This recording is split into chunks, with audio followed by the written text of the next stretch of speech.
In this video, I hopefully am going to show you how we turn our Lewis structures into, well, hopefully you know how to change Lewis into our condensed structures.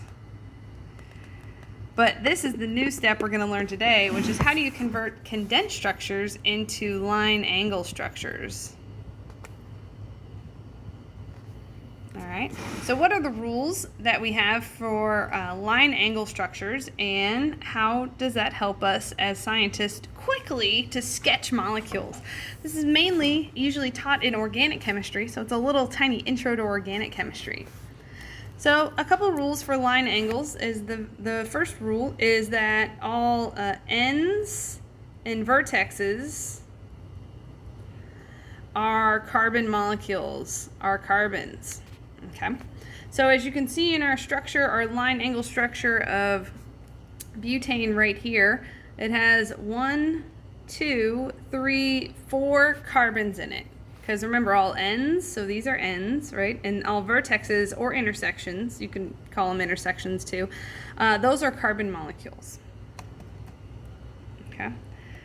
Another rule that we see when we're drawing our line angle structures is that you do not, so don't draw, really it's don't waste your time drawing hydrogens bound to carbons. Now why is that? That is because chemists know carbon makes 4 bonds. So if we can count the number of bonds that a carbon makes, so let's look, for example, this carbon right here. That carbon has 2 bonds already, so it's missing 2 bonds. We just instinctively know that the other 2 remaining bonds are going to be to hydrogen atoms. Okay? So to save time, we do not draw any hydrogens bound to carbons.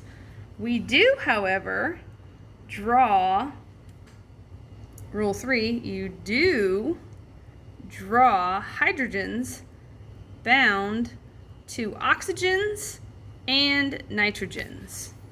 So for example, if I wanted to turn this structure of butane, into butanol, the alcohol form, I would have my 4 carbons, and then I would draw the alcohol functional group, which is an OH.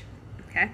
So again, if we're kind of analyzing this, I've got 1 carbon here, 1 carbon here, 1 carbon here, 1 carbon here, but this is an N, but it's not a carbon, right? Because I've actually physically told you that's an oxygen molecule, right? So we do draw hydrogens that are bound to oxygen and nitrogens. That's pretty much the only rules that it takes to drawing these line angle structures. It's fairly straightforward. And then you can start to see more complex molecules like maybe aspirin. So aspirin has a benzene ring, so it's a 6-membered ring that has a carboxylic acid functional group, and then an ester to a CH3. Okay, so this is an aspirin molecule. So right here I have a carbon, right here I have a carbon, right here I have a carbon, right here I have a carbon, right here I have a carbon, right here I have a carbon, right here I have a carbon, right here I have a carbon, right here I have a carbon. Right? But again, it's just really shorthanded. So when we're sketching these molecules, we don't have to draw all the carbons and all the hydrogens, right, that are bound to those carbons. We do, however, have to include the hydrogens that are bound to either oxygens or nitrogens. Now, this aspirin molecule does not have a nitrogen in it, but if it did, you would see that I would have drawn the hydrogen that was if that nitrogen had a hydrogen bound to it.